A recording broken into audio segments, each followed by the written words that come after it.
Tuve la intensa sensación de mirar las calles, las plazas y las casas de mi niñez con los ojos de un muerto que regresa del otro mundo a contemplar una ciudad fantasma. Tras un retraso de varias horas, el tren arrancó lentamente de la estación y entonces vi la calle donde había nacido, mi calle. Los jóvenes, tras años de cautiverio, se agolpaban en los ventanucos contemplando la ciudad. Aquel viaje era para ellos un acontecimiento. Les rogué, les supliqué que me dejaran un momento acercarme al ventanuco. Intenté explicarles cuánto significaba para mí volver a ver mi calle. Imploré en vano, me rechazaron con rudeza y cinismo. ¿Que has vivido ahí tantos años? Entonces ya lo tienes muy visto. Política y religión. Este vacío emocional de los reclusos veteranos es uno de los fenómenos que mejor expresa la desvalorización de todo lo que no favorezca la conservación de la propia vida. Lo demás se consideraba superfluo. En el lajer sufríamos, por decirlo así, una hibernación cultural, con dos excepciones, la política y la religión. En el campo se hablaba por todas partes y casi constantemente de política. Las discusiones surgían de rumores que se filtraban en el campo y se propagaban rápidamente. Los rumores sobre la situación militar eran, en general, contradictorios. Se sucedían con celeridad y solo conseguían azuzar la guerra de nervios librada en la mente de todos los prisioneros. Una y otra vez se desvanecía la esperanza del inmediato final de la guerra, avivada por habladurías candorosas. Con tantos desencantos, algunos perdían toda esperanza, aunque había quien mantenía un incorregible optimismo que resultaba irritante. Cuando los prisioneros sentían inquietudes religiosas, éstas brotaban de lo más profundo que cabe imaginar. El recién llegado se sorprendía, con frecuencia, de la admirable convicción de las creencias religiosas de los reclusos. Eran estremecedores los momentos de oración y los ritos improvisados en un rincón del barracón o en la penumbra del camión de ganado en el que volvíamos al campo desde el distante lugar de trabajo, cansados, hambrientos, helados, con las ropas harapientas. En el invierno y la primavera de 1945 se desató una epidemia de tifus que contagió a muchos reclusos. La mortalidad aumentó entre los más débiles, obligados a trabajar hasta el límite de sus fuerzas. Las barracas para los enfermos carecían de las más mínimas condiciones, apenas teníamos medicamentos y prácticamente no había personal sanitario. Algunos síntomas de la enfermedad eran extremadamente desagradables, la irreprimible aversión a la comida, que incrementaba el peligro de muerte, y los horribles ataques de delirio. El caso más doloroso de delirio lo sufrió un amigo mío que, creyéndose a punto de morir, no conseguía recordar ninguna oración. Para no sucumbir a esos aterradores ataques intentábamos no dormir. Yo lo lograba improvisando conferencias imaginarias, y me propuse reconstruir el manuscrito perdido en la cámara de desinfección. Garabateaba en taquigrafía las palabras esenciales en pequeños trozos de papel. Una sesión de espiritismo. De vez en cuando se producían discusiones científicas en el campo. En una ocasión presencié algo que jamás había visto en mi vida anterior, aunque se relacionara tangencialmente con mis intereses profesionales, una sesión de espiritismo. Me convocó el médico jefe del campo, también recluso, que sabía que yo era psiquiatra. La reunión, rigurosamente secreta, se celebró en su pequeño cuarto privado de la enfermería. Formábamos un círculo reducido al que se agregaba, de forma antirreglamentaria, el suboficial de seguridad del equipo sanitario. Un prisionero extranjero invocó a los espíritus con una especie de oración. El administrativo del campo estaba sentado ante una hoja de papel en blanco y un lápiz en la mano, pero sin la intención voluntaria de escribir. En el curso de la sesión, que concluyó a los 10 minutos debido al fracaso del médium para conjurar a los espíritus. El lápiz del administrativo dibujó, lentamente, unas líneas sobre el papel, de las que surgió, de forma bastante legible, la frase «VV». Alguien aseguró que el administrativo no sabía latín y que nunca había oído esa expresión, «vivictes», ay de los vencidos. En mi opinión, es muy probable que hubiese oído alguna vez esas palabras sin captarlas conscientemente y que hubieran permanecido en su interior para que el espíritu de su inconsciente, las recuperara en aquel momento, meses antes de nuestra liberación y del final de la guerra. La huida hacia el interior. Pese a la bajeza física y mental imperantes en el campo de concentración, podía cultivarse una profunda vida espiritual. Las personas de mayor sensibilidad, acostumbradas a una activa vida intelectual, posiblemente sufrieran muchísimo. A menudo su constitución era frágil, sin embargo, el daño infligido a su ser íntimo fue menor, pues eran capaces de abstraerse del terrible entorno y adentrarse, a través de su espíritu, en un mundo interior más rico y dotado de paz espiritual. Solo así se explica la aparente paradoja de que los menos fornidos soportaran mejor la vida del campo que los de constitución más robusta. Para aclarar esta cuestión tengo que recurrir de nuevo a la experiencia personal. Contaré la serie de rutinas que se repetían cada mañana, antes del alba, cuando nos dirigíamos al lugar de trabajo. Oíamos las órdenes vociferantes: atención, destacamento adelante. Izquierda, 2, 3, 4. Izquierda, 2, 3, 4. Izquierda, 2, 3, 4. Izquierda, 2, 3, 4. El primer hombre, media vuelta a la izquierda, izquierda, izquierda, izquierda. Gorras fuera. Todavía resuenan en mis oídos esas palabras. A la orden de gorras fuera, atravesábamos la verja del campo, enfocados por los reflectores. El que no marchaba con marcialidad recibía una patada, pero corría peor suerte el que, para protegerse del frío, osaba calarse la gorra hasta las orejas antes de tener permiso de hacerlo. En la oscuridad del alba tropezábamos con las piedras y pisábamos los charcos de la única carretera de acceso al campo. Los guardias nos conducían a culatazos, gritándonos constantemente. Los que tenían los pies llagados se apoyaban en el brazo de su vecino. Apenas se oía una palabra, el viento helado no estimulaba la conversación. Con la boca protegida por el cuello de la chaqueta, el hombre que marchaba a mi lado me susurró de repente: «Si nuestras mujeres nos vieran ahora. Espero que ellas estén mejor en sus campos e ignoren nuestra situación». Sus palabras avivaron el recuerdo de mi esposa. Cuando se ha perdido todo. Caminábamos kilómetros a trompicones, resbalando en el hielo y sosteniéndonos mutuamente, sin decir nada, pero los dos sabíamos que cada uno pensaba en su mujer.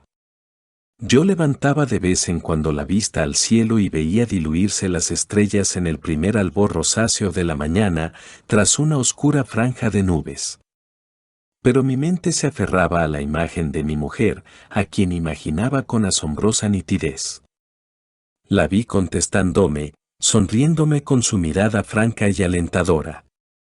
Real o imaginaria, su mirada iluminaba más que el sol del amanecer.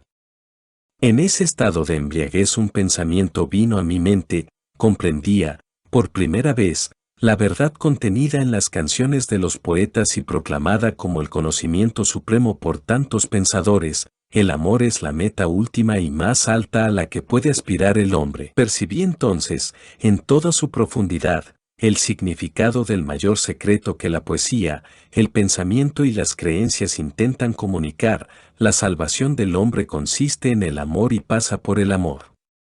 Comprendí que un hombre despojado de todo todavía puede conocer la felicidad, aunque sea solo por un instante, si contempla al ser amado. Incluso en un estado de desolación absoluta, cuando ya no cabe expresarse mediante una acción positiva, cuando el único logro posible consiste en soportar dignamente el sufrimiento, en tal situación, el hombre es capaz de realizarse en la contemplación amorosa de la imagen de la persona amada. Por vez primera entendí el significado de las palabras: los ángeles se abandonan en la eterna contemplación amorosa de la gloria infinita. Delante de mí un hombre tropezó y se desplomó, y sobre él cayeron los que iban detrás. Furioso, el guardia se acercó y sacudió el látigo sobre los cuerpos esparcidos por el suelo. Este incidente distrajo mi pensamiento por unos segundos, pero enseguida mi alma encontró el camino para regresar a su mundo, y, olvidándome de la vida en cautiverio, seguí hablando con mi amada. Yo le preguntaba y ella contestaba, luego ella preguntaba y yo respondía. ¡Alto! Habíamos llegado al lugar de trabajo. Nos precipitamos en el interior de la oscura caseta en busca de una herramienta en buen estado. Cada prisionero se hizo con una piqueta o una pala. ¿No podéis daros más prisa, cerdos? Pronto reanudamos el trabajo en la zanja, allí donde lo habíamos dejado el día anterior. El suelo helado crujía con los golpes de las piquetas y saltaban chispas. Los hombres permanecían silenciosos, con el cerebro entumecido. Mi mente se aferraba aún a la imagen de mi mujer. De pronto me asaltó una inquietud, no sabía siquiera si seguía viva. Pero estaba convencido de algo: el amor trasciende la persona física del ser amado y halla su sentido más profundo en el ser espiritual, el yo íntimo. Que esté o no presente esa persona, que siga viva o no, en cierto modo carece de importancia. Ignoraba si mi mujer vivía y no tenía medios para averiguarlo. A lo largo del cautiverio no tuvimos contacto postal con el exterior, pero en aquel momento esa cuestión había dejado de inquietarme. No sentía necesidad de comprobarlo, nada afectaba a la fuerza de mi amor, a mis pensamientos y a la imagen de mi amada. Si entonces hubiera sabido que mi mujer estaba muerta, creo que, insensible a la noticia, habría seguido contemplando su imagen y hablando con ella con igual viveza y satisfacción. Ponme de sello sobre tu corazón, pues fuerte es el amor como la muerte. Cantar de los Cantares 8:6. Meditaciones en la zanja. La intensificación de la vida interior protegía al prisionero del vacío, la desolación y la pobreza espiritual de la vida del campo, devolviéndolo a su vida anterior. Al dejar libre la imaginación, ésta se solazaba en hechos del pasado, aunque no en los más valiosos. Al contrario, se recreaba con ternura en pequeños sucesos, en cosas insignificantes. La nostalgia los transfiguraba y adquirían un matiz especial. El mundo al que pertenecían parecía muy distante y, no obstante, el alma se refugiaba en ellos con añoranza. Yo me veía tomando el autobús, abriendo la puerta de mi apartamento, contestando al teléfono, encendiendo las luces. Nuestros pensamientos a menudo se concentraban en esos detalles insignificantes con tanta intensidad que casi nos hacían llorar. A medida que se intensificaba la vida interior de algunos reclusos, apreciábamos también la belleza del arte y de la naturaleza con una emoción desconocida. Bajo su influencia olvidábamos a veces las terribles condiciones de nuestro entorno.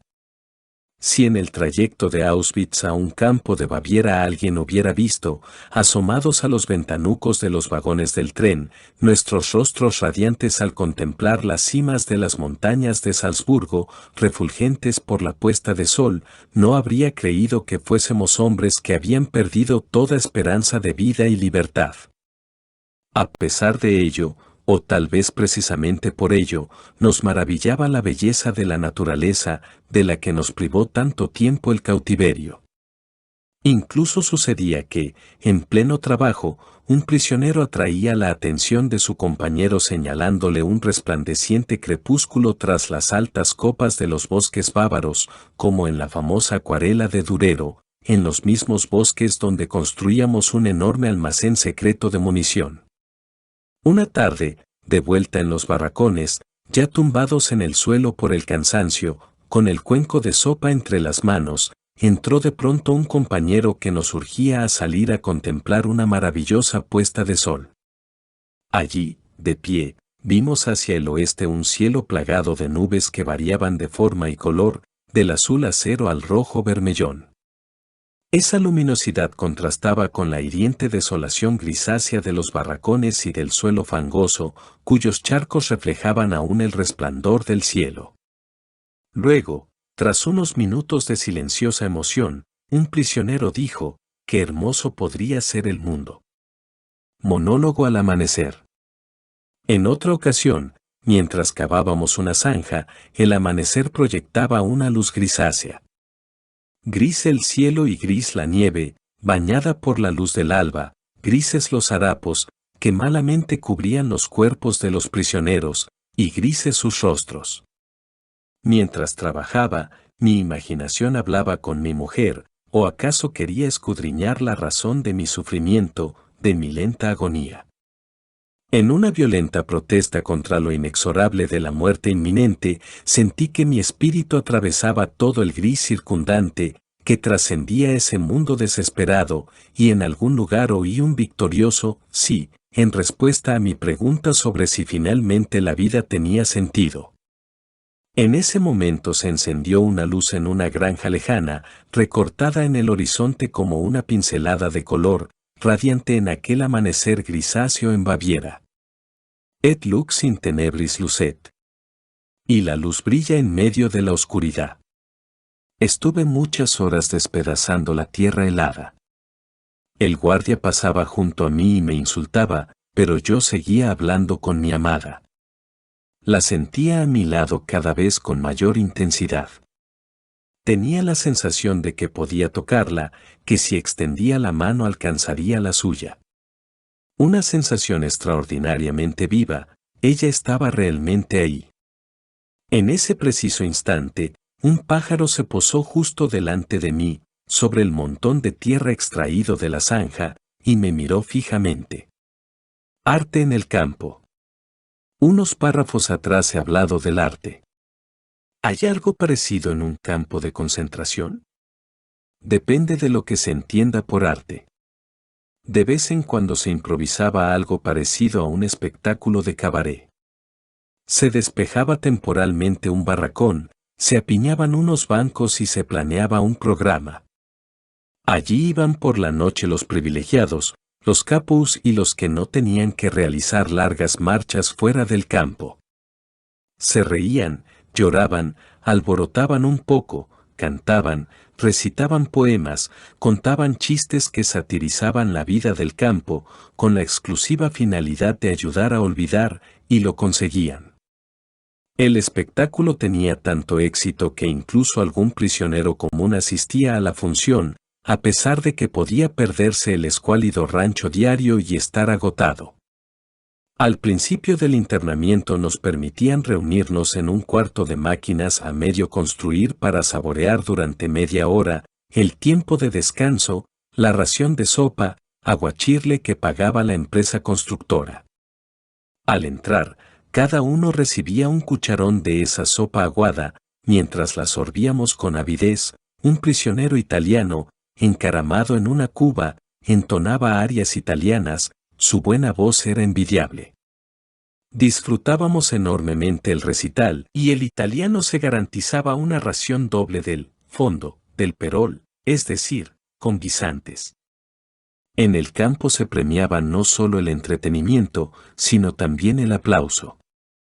A mí, por ejemplo, podría haberme protegido, y fui muy afortunado en no necesitarlo, el capo más temido del Ajer, conocido con razón con el sobrenombre de el capo asesino.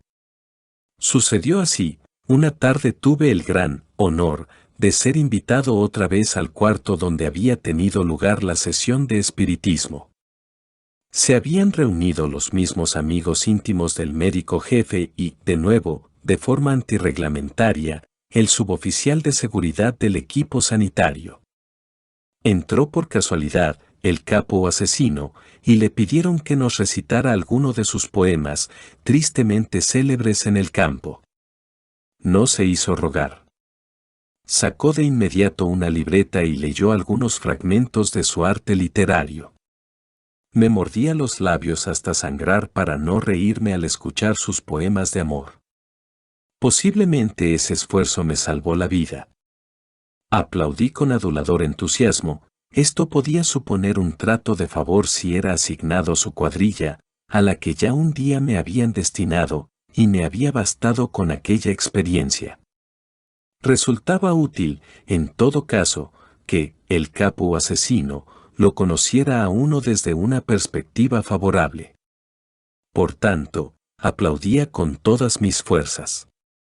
Desde luego, cualquier tentativa de hallar arte en el campo adquiría, en general, aspectos grotescos.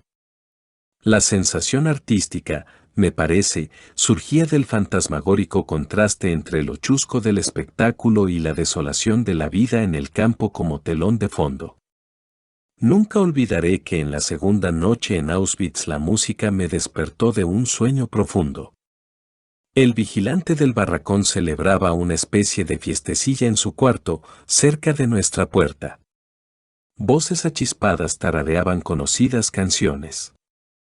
De pronto se hizo el silencio y un violín tocó en la noche un tango desesperadamente triste, una melodía desconocida y quizá por eso más atractiva. El violín parecía llorar, y una parte de mí también lloraba.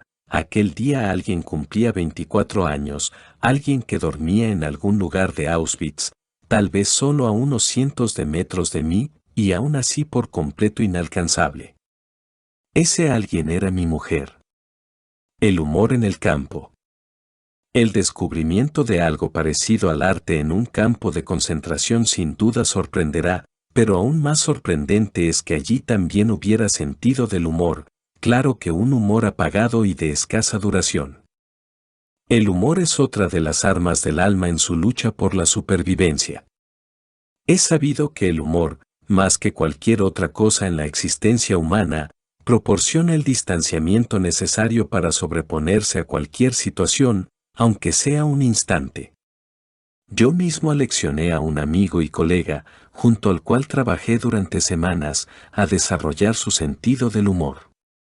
Le sugerí que inventáramos cada día al menos una historia divertida que pudiera suceder tras nuestra liberación.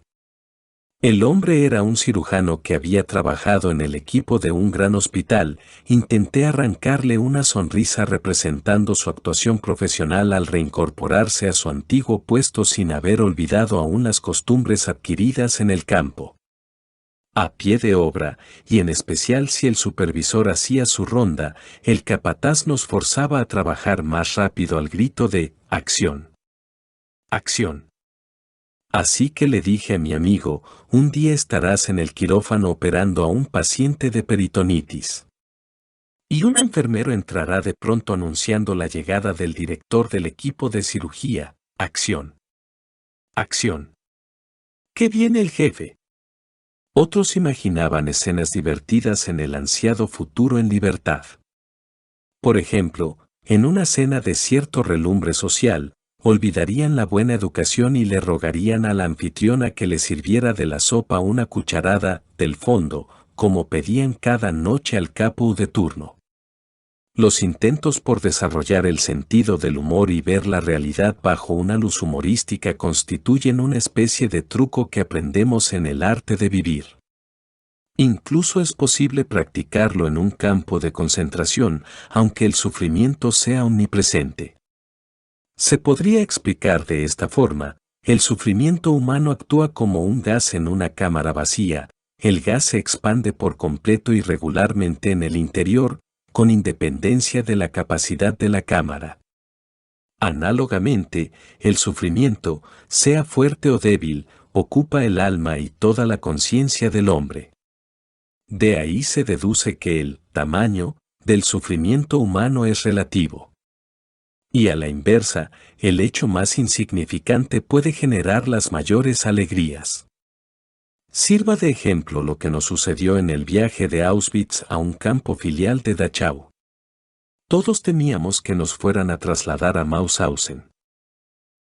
Nuestro nerviosismo aumentaba a medida que el tren se acercaba a un puente sobre el Danubio que había que cruzar si el destino era Mauthausen, como lo atestiguaban los prisioneros con experiencia. Quien no haya presenciado una escena similar, difícilmente imaginará los saltos de júbilo de los prisioneros, hacinados en el vagón, al comprobar que el tren no cruzaba el puente. Por fortuna, nos dirigíamos, solo, a Dachau. ¿Y qué sucedió al llegar a Dachau, tras un viaje de 2 días y 3 noches? En el vagón no había sitio para que todos pudiéramos viajar acurrucados en el suelo, la mayoría hizo el trayecto de pie y solo algunos se turnaban para ponerse de cuclillas sobre la escasa paja, empapada de orines. Llegamos extenuados. Con todo, la información de los veteranos nos levantó el ánimo, el campo era pequeño, constaba de 2.500 reclusos, y no tenía crematorios ni cámaras de gas. Eso significaba que en un campo así ni los musulmanes iban a la cámara de gas, ya que debían esperar, como mínimo, a que se organizara un nuevo convoy de enfermos que los devolviera a Auschwitz. Esta agradable noticia nos puso a todos de buen humor. El deseo del viejo vigilante de nuestro barracón en Auschwitz se había cumplido. A diferencia de Auschwitz, estábamos en un campo sin chimenea. Bromeábamos, reíamos, contábamos chistes, sin saber qué nos depararían las horas siguientes. En el recuento de los recién llegados faltaba un prisionero. Tuvimos que esperar, bajo la lluvia y el viento helado, a que apareciera.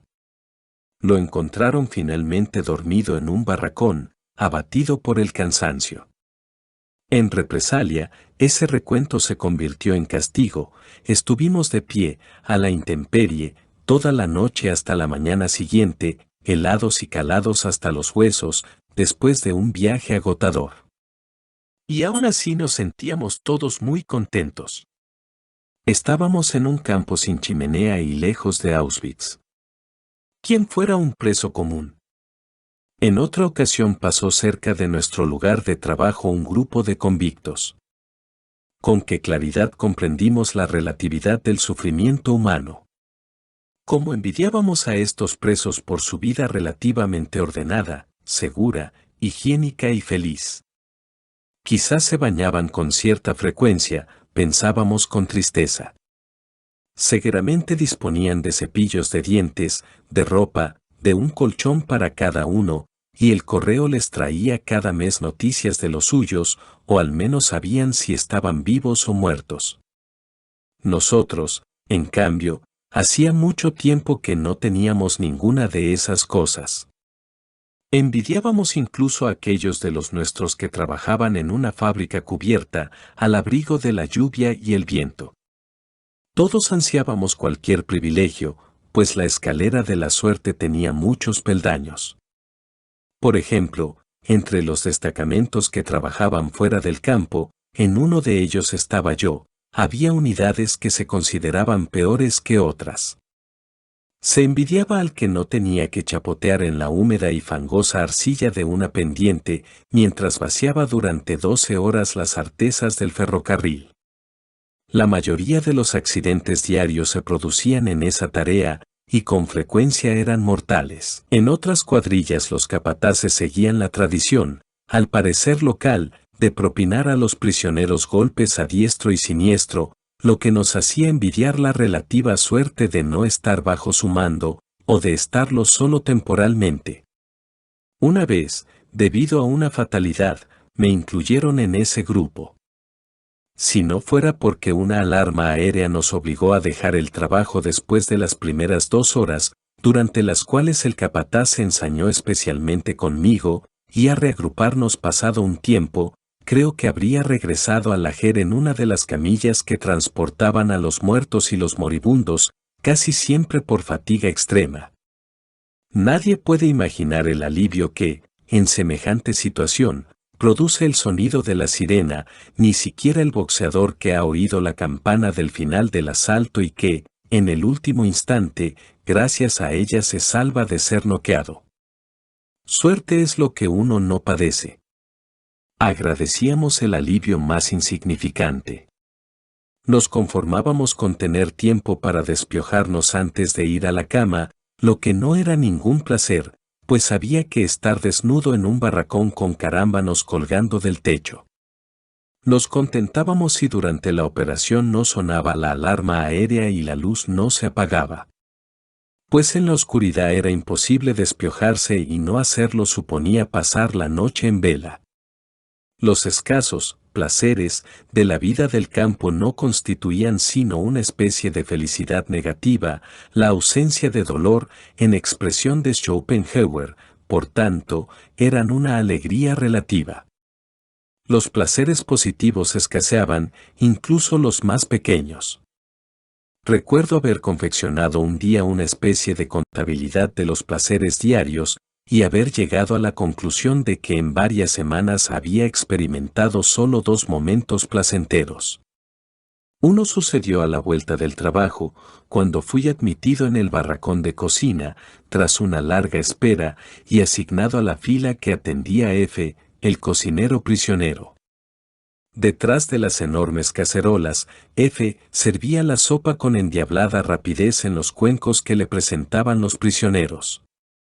Era el único cocinero que repartía la sopa a todos por igual, sin discriminar entre los hombres, sin reparar en la persona y sin favoritismos con sus amigos o paisanos, como hacían otros cocineros que reservaban las patatas del fondo a sus amigos, y los demás debíamos conformarnos con la sopa aguada de la superficie. Pero no me incumbe juzgar a los prisioneros que favorecían a su propia gente. ¿Quién se atrevería a arrojar la primera piedra contra el que favorece a sus amigos en condiciones en que, tarde o temprano, hay que decidir entre la vida o la muerte? Nadie puede juzgar, a menos que pudiera asegurar, con absoluta certeza, que no habría hecho lo mismo en una situación semejante. Años más tarde, ya integrado a la vida normal, bastante tiempo después de ser liberado, me enseñaron una revista ilustrada con fotografías de prisioneros hacinados en sus catres, mirando, insensibles e inexpresivos, al visitante. ¿No hay algo terrible en la mirada de esos rostros? ¿Y lo que dejan traslucir? ¿Por qué?, pregunté, pues realmente no lo comprendía. De pronto reviví todo aquello, las 5 de la mañana y la grisácea oscuridad en el patio. Yo dormitaba en un duro tablón sobre el suelo de tierra del barracón donde unos 70 reclusos nos hallábamos, en cuidados. Estábamos enfermos, no teníamos que formar al amanecer ni ir a trabajar. Podíamos permanecer tumbados todo el día en nuestro rincón del barracón y amodorrarnos a la espera del reparto del pan diario, que, por supuesto, era más escaso para los enfermos, y el rancho de sopa, aún más aguada y escasa. Pero cuán satisfechos, qué felices nos sentíamos a pesar de todo. Mientras apretujábamos nuestros cuerpos para conservar el calor, mientras yacíamos allí, demasiado apáticos y perezosos como para mover siquiera un dedo si no era absolutamente necesario, se escuchaban desde la explanada los agudos silbatos y el griterío de órdenes que indicaban el regreso del turno de noche y la formación para el recuento. Nuestra indolencia contrastaba con todo aquello. La ventisca abrió la puerta de par en par y la nieve entró en el barracón. Un compañero exhausto, cubierto de nieve, entró a trompicones y se sentó unos minutos para descansar hasta que el vigilante lo expulsó. Estaba tajantemente prohibido admitir a un extraño en un barracón mientras se procedía al recuento. ¿Cómo me compadecí de aquel hombre? Y cuánto me alegré de estar, en cuidados, en ese momento y poder dormitar en la enfermería. Qué alivio pasar ahí 2 días, y quizá otros 2 días más. Las fotografías de la revista despertaron este recuerdo. Al contar mi experiencia, los que me escuchaban comprendieron por qué no me resultaban tan horribles aquellas escenas. Con todo, esos hombres inexpresivos tal vez no se habían sentido tan desgraciados como ellos imaginaban. Al campo de infecciosos. La suerte seguía favoreciéndome.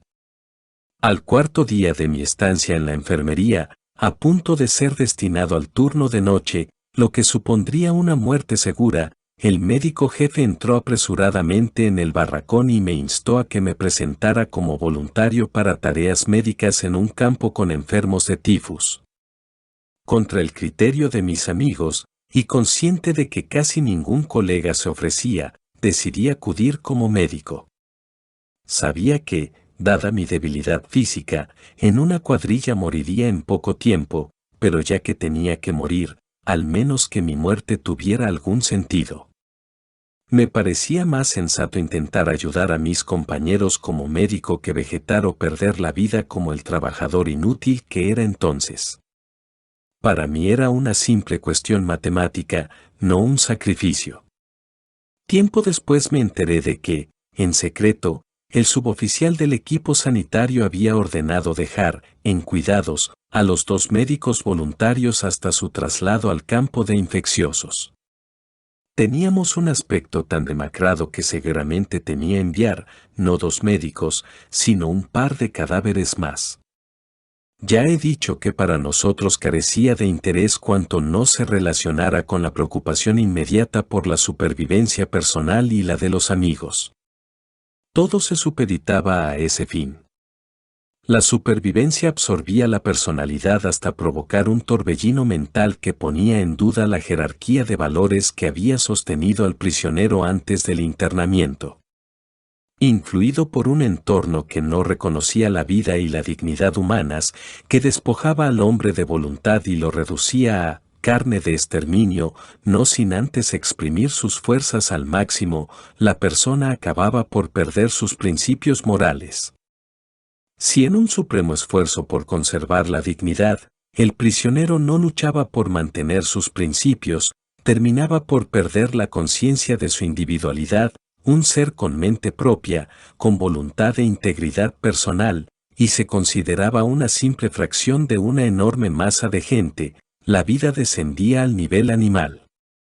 Los prisioneros eran conducidos como si fueran ganado, de un sitio a otro, juntos o separados, como un rebaño de ovejas sin pensamiento propio o voluntad. Un reducido grupo de vigilantes, bien adiestrados en métodos de tortura y sadismo, los observaba como una jauría desde todos los ángulos. Conducían constantemente el rebaño, atrás, adelante, con gritos, patadas y golpes, y nosotros obedecíamos como borregos con 2 únicos pensamientos: evitar a los perversos sabuesos y conseguir un poco de comida. Igual que las ovejas medrosas se agolpan en el centro del rebaño, también nosotros buscábamos el centro de las formaciones. Allí se recibían menos golpes de los guardias, que marchaban en los flancos, al frente y en la retaguardia del grupo.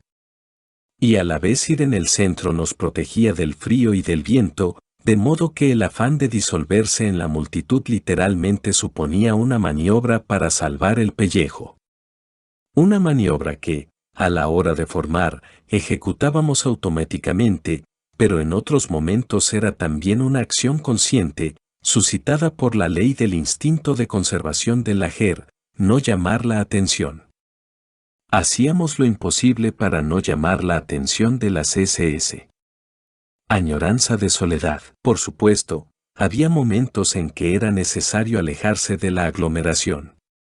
Sabemos que la imposición de la vida comunitaria, en la que continuamente somos observados en las más triviales acciones del día, produce un deseo irrefrenable de estar solo, al menos unos instantes. El prisionero anhelaba estar a solas consigo mismo y con sus pensamientos. Añoraba intimidad y soledad. Después de mi traslado a uno de los llamados campos de reposo, tuve la increíble fortuna de encontrar, de vez en cuando, 5 minutos de soledad. Detrás del barracón en el que trabajaba y donde se hacinaban, Sobre un suelo de tierra, unos 50 pacientes delirantes, había un lugar tranquilo junto a la doble alambrada que rodeaba el campo. Una tienda improvisada con unos postes y ramas de árbol servía de cobertizo para guarecer a unos 6 cadáveres, la media diaria de muertes en el campo. Había al lado, además, un pozo, por el que se accedía a las tuberías de la conducción del agua, cubierto con una tapa de madera. Si no me reclamaban, aprovechaba para sentarme en cuclillas sobre esta tapadera y contemplar el florecer de las verdes laderas y las lejanas colinas azuladas del paisaje bávaro, enmarcadas por las alambradas de espino. La melancolía me vencía y mis pensamientos vagaban hacia el norte y el nordeste, en la ansiada dirección de mi hogar, aunque solo podía ver nubes. No me perturbaban los cadáveres tendidos a mi lado, hormigueantes de piojos. Lo único que me despertaba de mis ensueños eran las inquietantes pisadas de los guardias o el aviso de la enfermería para recoger un suministro de medicinas para mi barracón, 5 o quizá 10 tabletas de aspirina para varios días y 50 pacientes. Las recogía y hacía mi ronda tomando el pulso a los pacientes y administrando media tableta de aspirina en los casos graves. Los desahuciados no recibían ningún medicamento. No les habría servido de nada y se lo privarían a los enfermos que tenían alguna esperanza de curación. Para los pacientes leves solo tenía palabras de aliento. Y esa visita, paciente a paciente, la hacía casi arrastrándome, pues yo mismo estaba débil y exhausto, convaleciente de un fuerte ataque de tifus. Terminada la ronda, volví a sentarme sobre la tapadera del pozo, mi lugar solitario. Por cierto, ese pozo salvó en una ocasión la vida de 3 compañeros. Poco antes de la liberación, las autoridades del Lajer organizaron transportes masivos al campo de Dachau. Sensatamente, 3 compañeros procuraron evitar el viaje. Se metieron en el pozo y se escondieron de los guardias. Yo me senté tranquilamente sobre la tapa, con aire inocente, tiraba piedrecitas a la alambrada como en un juego infantil. Un guardia reparó en mí y desconfió un momento, pero mi actitud ingenua lo tranquilizó y siguió adelante. Más tarde avisé a los escondidos de que lo peor ya había pasado. Juguete del destino. Para una persona ajena a las condiciones de vida de la G resultaría incomprensible el poco valor que allí se concedía a la vida humana. El prisionero ya estaba endurecido, pero adquiría más conciencia del desprecio por la vida cuando se organizaba un convoy de enfermos. Tiraban los cuerpos demacrados en unas carretillas que los prisioneros empujaban varios kilómetros, a veces bajo una tormenta de nieve, hasta el siguiente campo. Si algún pobre enfermo moría antes de salir, lo echaban igualmente en la carretilla, la lista de prisioneros tenía que cuadrar. La lista era lo único importante. Un hombre contaba solo por su número de prisionero, uno se convertía literalmente en un número, estar vivo o muerto, eso carecía de importancia, porque la vida de un número era del todo irrelevante. Y todavía importaba menos lo que había detrás de ese número y esa vida, el destino, la historia, el nombre del prisionero. En un transporte de enfermos a un campo de Baviera, en el que yo iba en calidad de médico, había un joven prisionero cuyo hermano no estaba en la lista, por lo que había quedado en tierra. El joven imploró con tal insistencia que el guardia decidió cambiar al hermano por un hombre que en aquel momento prefería quedarse. Pero la lista tenía que cuadrar. Era fácil conseguirlo, el hermano intercambió su número y sus apellidos con el otro prisionero. Pues, como ya he dicho, no teníamos documentación y nuestra suerte consistía en conservar el cuerpo, que, después de todo, aún respiraba.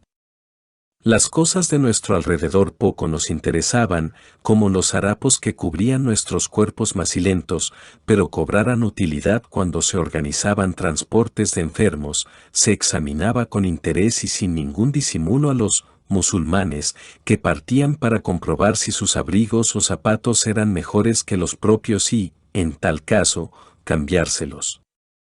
Al fin y al cabo, su suerte ya estaba echada. En cambio, los que quedaban en el campo y podían trabajar debían ingeniárselas como pudieran para mejorar sus posibilidades de supervivencia. No cabía ni un ápice de sentimentalismo. Los prisioneros se sabían completamente a merced del humor de los guardias, juguetes del destino, lo que los hacía tan inhumanos como presagiaban las circunstancias. Yo sostenía, antes de mi internamiento, que tras 5 o 10 años una persona estaba en condiciones de saber si algo la había favorecido o no en la vida. En el campo de concentración el tiempo se acortaba, en 5 minutos ya sabíamos si algo había sido beneficioso. Ya en Auschwitz me impuse una norma que se demostró acertada y que otros luego adoptaron. Consistía en responder con sinceridad a cuanto se me preguntaba, pero sin salirme de la pregunta.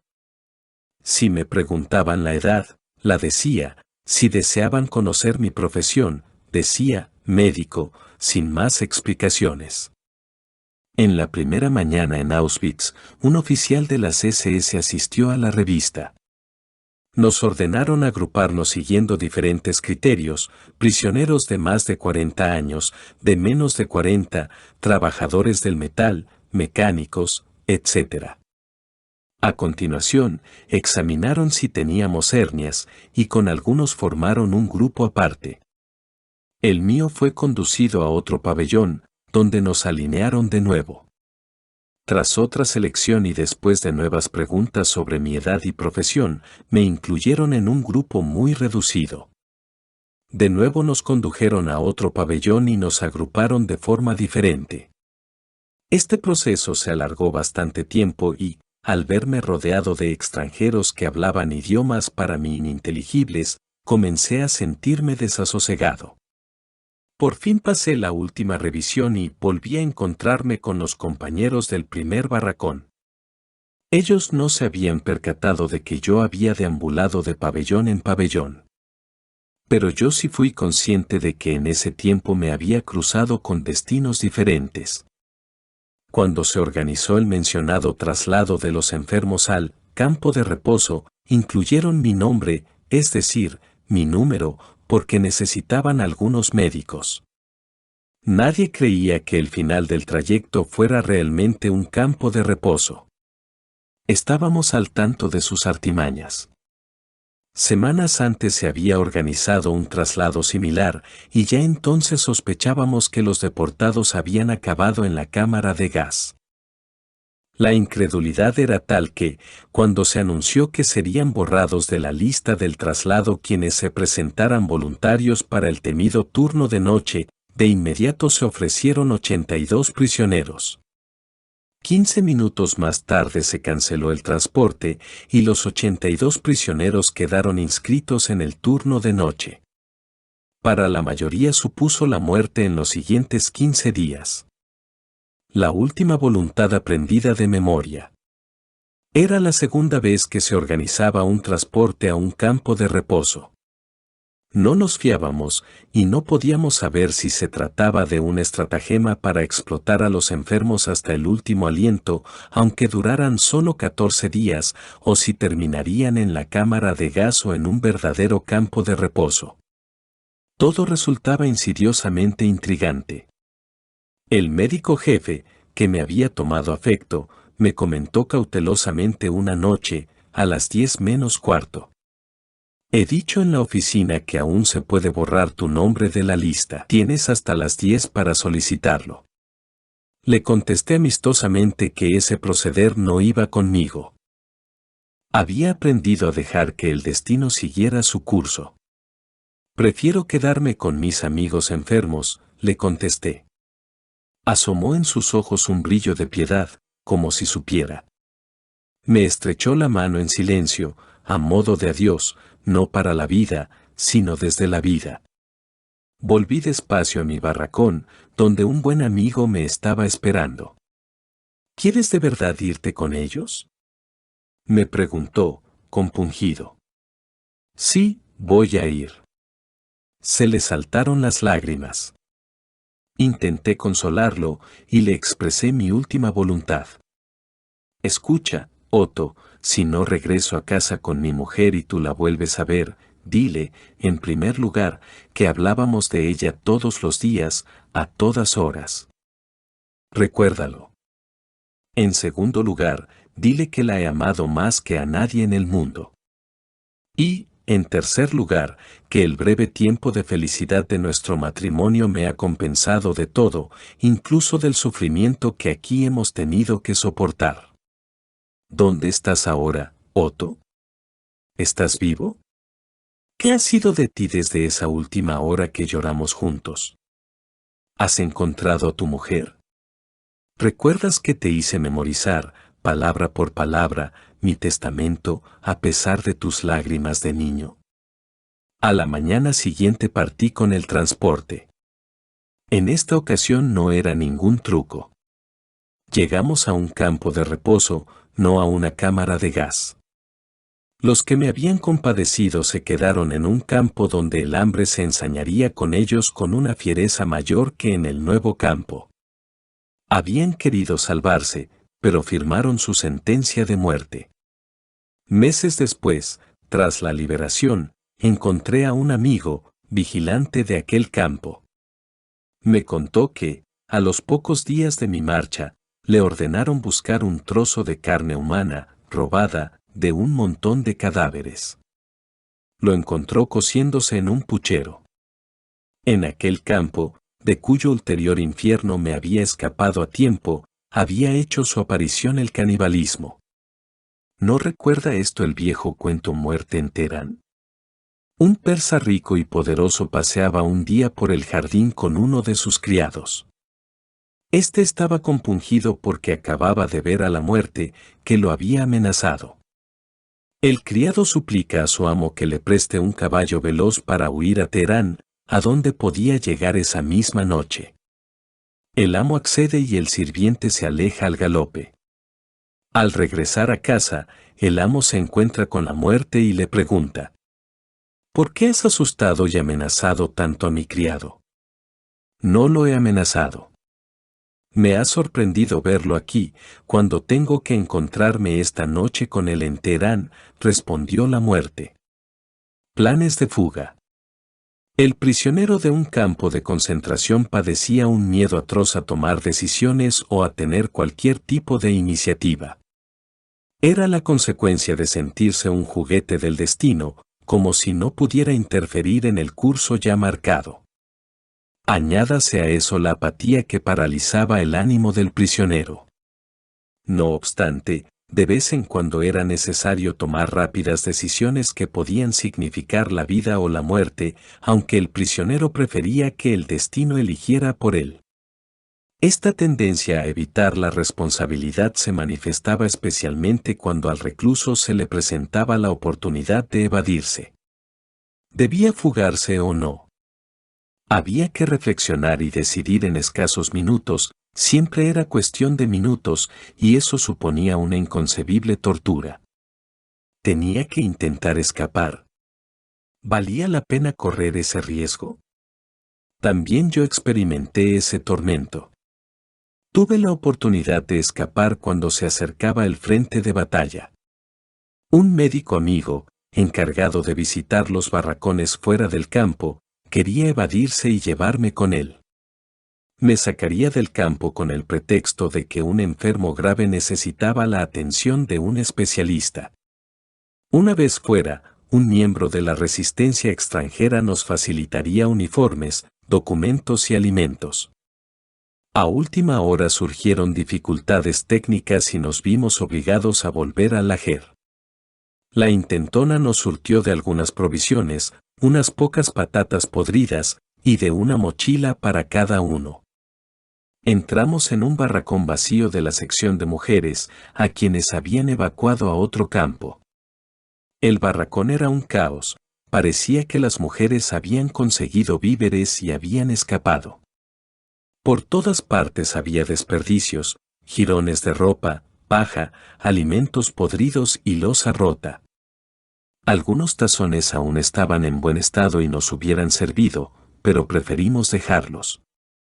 Sabíamos muy bien que últimamente, desde que la situación en el Ajer se había vuelto del todo desesperada, los cuencos no se habían utilizado ya solo para comer, sino también de palanganas y orinales.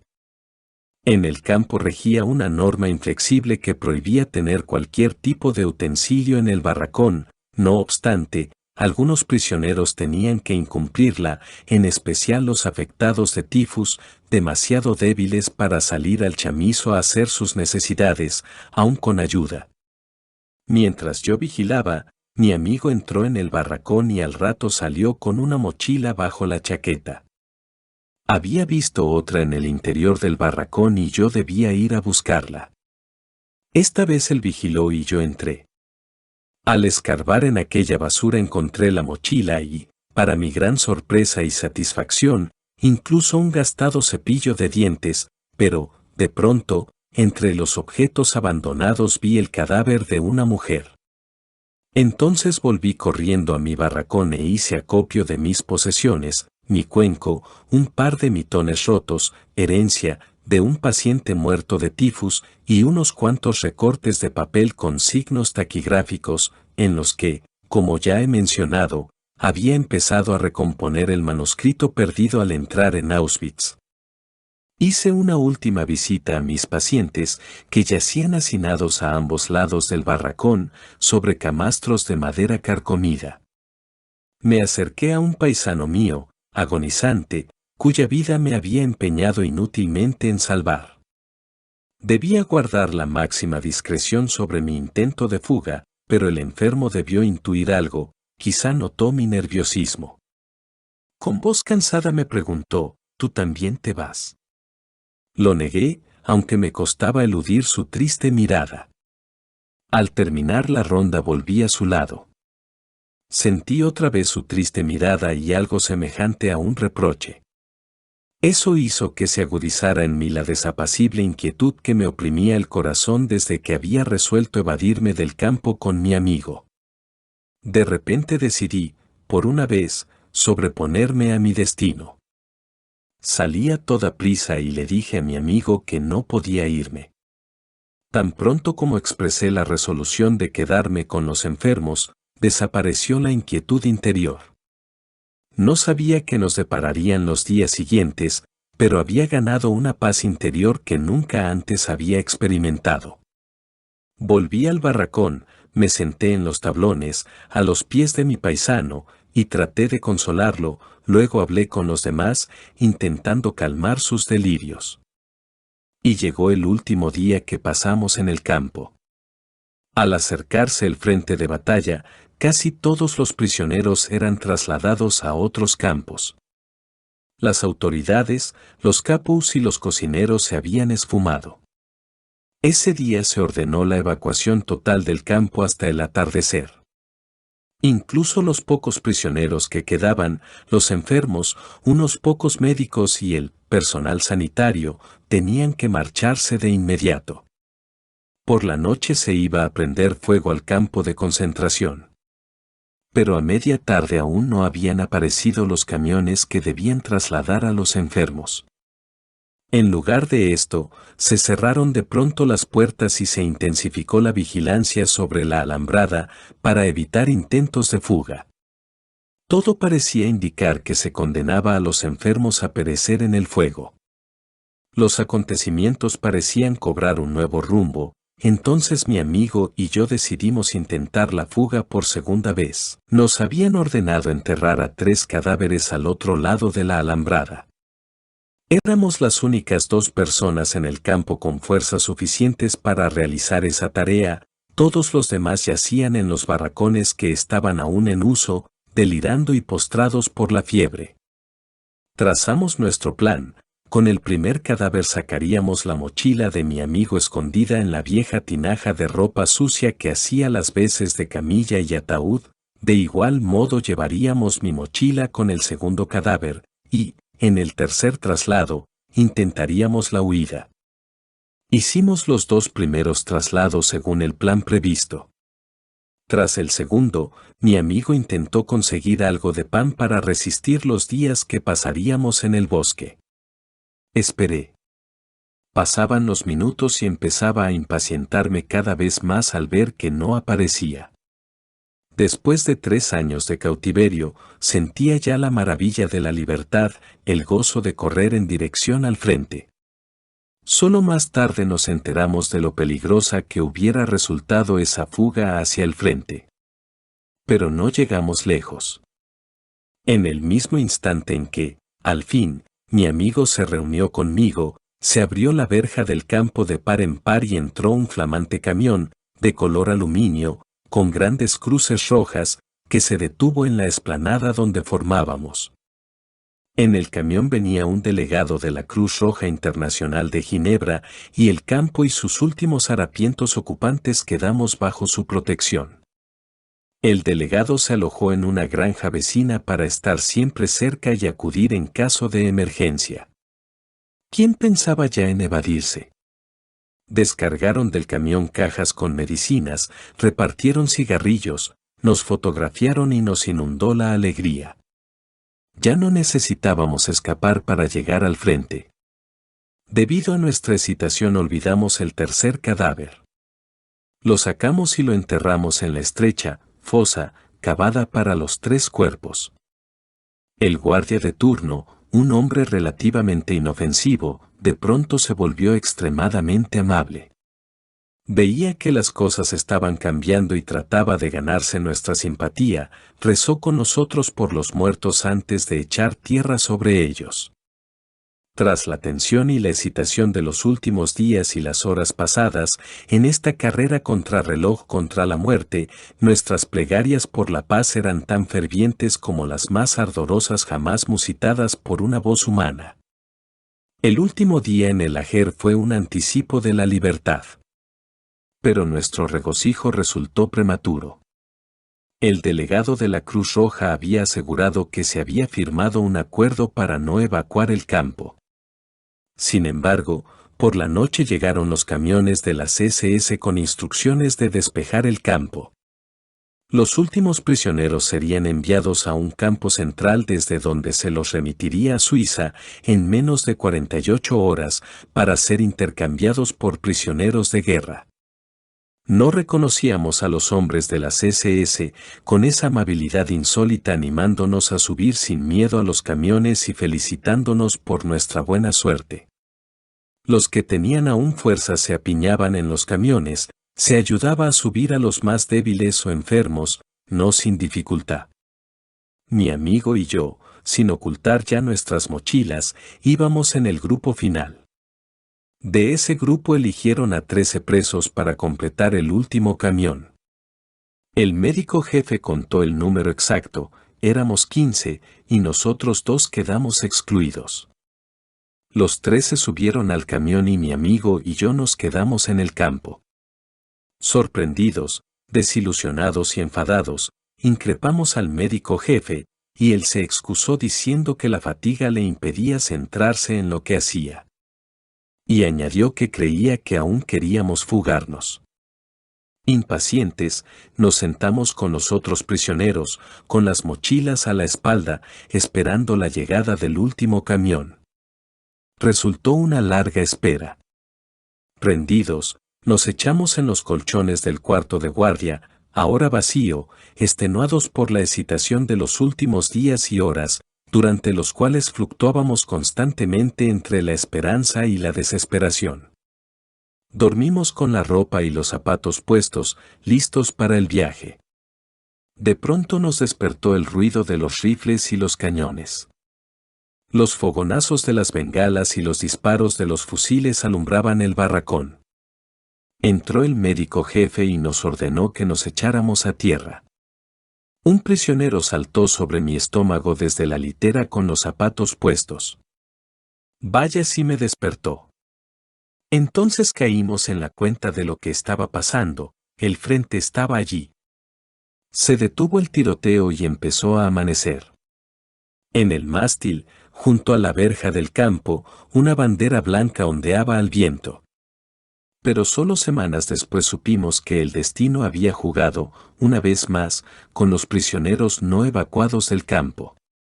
De nuevo advertimos lo incierto de las decisiones humanas, especialmente cuando de vida o muerte se trata.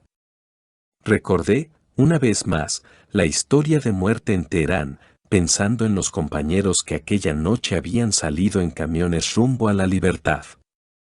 Pues semanas después tenía delante unas fotografías de un pequeño campo cercano al nuestro a donde habían llevado a mis pacientes, los habían encerrado en barracones y prendido fuego. Los cuerpos de aquellos compañeros, parcialmente carbonizados, se podían aún reconocer en las fotografías. Irritabilidad. Además de ser un mecanismo de defensa, la apatía era resultado de otros factores.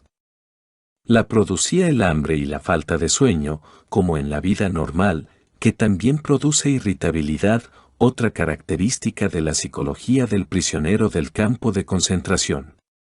La falta de sueño se debía en buena medida a los rebosantes barracones infectados de pulgas que carecían de higiene y atención sanitaria.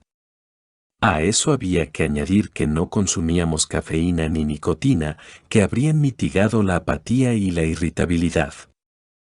A esas causas físicas se asociaban las psicológicas en forma de complejos. La mayoría de los prisioneros sufrían una especie de complejo de inferioridad.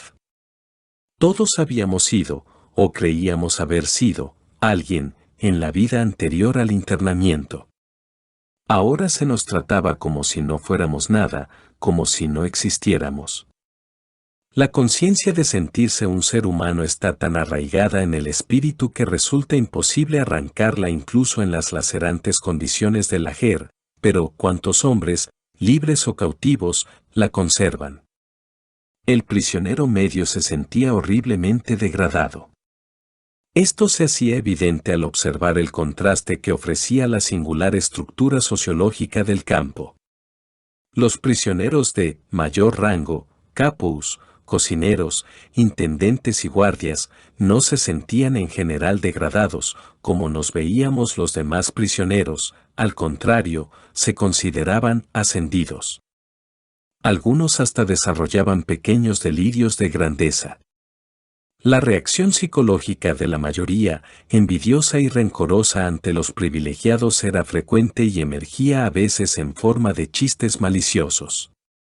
Una vez oí que un prisionero le decía a otro, refiriéndose a un capo, ¿qué te parece? Conocí a ese hombre cuando solo era presidente de un gran banco. El cargo de capo se le ha subido a la cabeza. Cada vez que la mayoría degradada y la minoría privilegiada entraban en conflicto, y no faltaban ocasiones a lo largo del día, empezando por el reparto de comida, el resultado era explosivo. De manera que la irritabilidad general, cuyas causas físicas se apuntado antes, se incrementaba con las tensiones psicológicas que afligían a los prisioneros. Nada tiene de sorprendente que esa tensión a menudo desencadenara una pelea. Como el prisionero estaba habituado a ver escenas de brutalidad, su impulso agresivo había aumentado notablemente. Yo mismo cerraba los puños, crispado por la rabia, aunque estuviera tumbado, hambriento y cansado. El cansancio era mi estado normal, pues durante la noche tenía que avivar la estufa, un privilegio del barracón de los enfermos de tifus. Sin embargo, pasé allí alguna de las horas más idílicas de mi vida.